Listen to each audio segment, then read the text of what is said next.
This is a short chapter, and for those of you who like the theme song, I think this time I'm going to play the whole thing.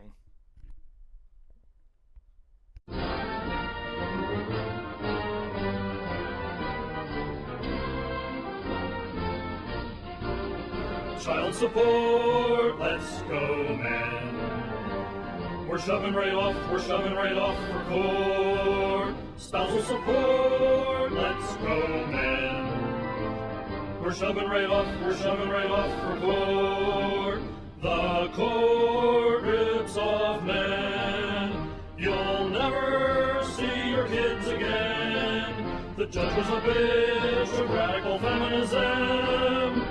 It was off to jail for a month or two, and then we're shoving right off for court, shoving right off for court, shoving right off for court again. Before I read Chapter 9, I want to ask the question, do you feel like a child is better off with a rich dad or a poor dad? Okay, this is Chapter 9. It's called the Prudential. Knowing that I could not continue to work to make a living in car repair, I began to look for work that I could do with my mental and social skills. In auto repair, you constantly deal with insurance companies. A customer and friend advised me to attend a go-see agent recruiting meeting at Prudential, right in my hometown. A sales manager who had just won an award for making the most success of new agents listened to me when I described my family responsibilities and how serious my need for immediate business growth would be. He turned it around, saying that to him, that would mean that my commitment would be 100%, and he knew that he wouldn't be wasting his time. It was customary to start a new agent at $20,000 a year and build up his pay with commissions. I knew that I could never afford to start there. I negotiated $30,000 minimum plus commissions. The top paid agents at the office were bringing home in excess of $300,000, and this is in 1998, bear in mind. In addition to the pay, the company offered a world-class benefits package. During the time that I owned Pine Brook Auto Body, my family only had catastrophic medical insurance, which, on a day-to-day basis, was as good as none. I wanted that job. The office had as many as 50 agents at a time. The job was not a walk-in.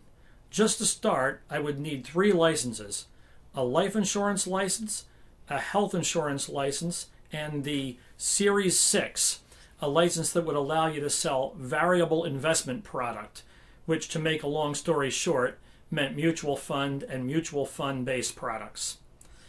The sales manager lent me the slowest laptop computer in the world and a batch of study material and practice software.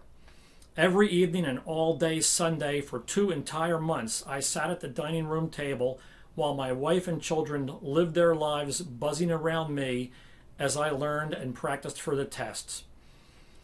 I felt ready, and the availability of the test was coming soon, so I confidently paid my fees and scheduled the test. It was a long day. The Series 6 was the tough one. It was 2 hours of complex issues that often seemed to have 2 right answers, or tricky legal issues that had to be recognized and considered. Most people did not complete the test on their first try, but I finished with time to spare.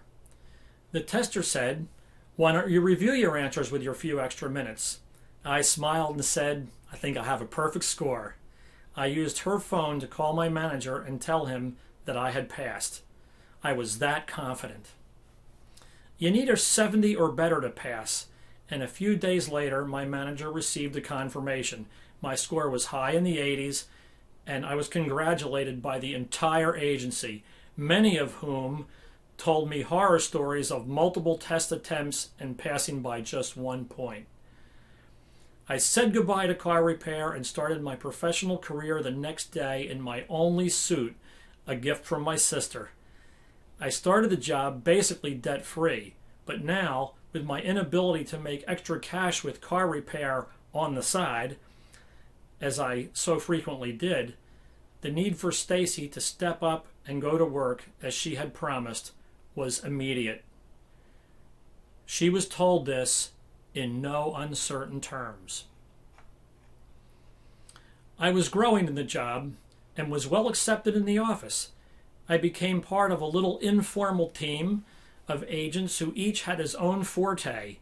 Computer skills, office skills, sales skills, product knowledge, sales closing, and organizational hurdles were all handled by the team of 2 male and 2 female new agents. I had small personal victories too. I was top salesman one week, and after committing myself to an IPO, ranked second in the office for the sale of mutual funds. My understanding of mutual funds and Series 6 knowledge made me the office's little teacher and a go-to guy for compliance questions from new and older agents who might not be up to date with changing rules and conditions.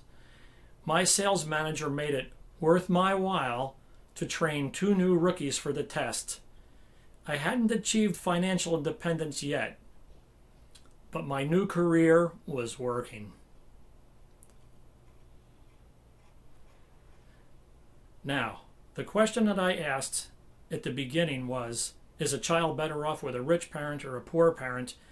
And had I been left to do that job and not exiled from New Jersey with threats of jail, even if I only made $100,000 a year, 1/3 of what people were making 16 years ago, even if I only made that much money in the past 16 years, I would have made $1.5 million. And you can just bet that virtually every dime of that money would have gone to my children's health and welfare and education and cars, houses, whatever they might have needed, because I had always given them everything I had. So that's the end of that chapter. Thanks for listening. I'm Fred Satilli. I'm going to keep on reading. I really appreciate you watching.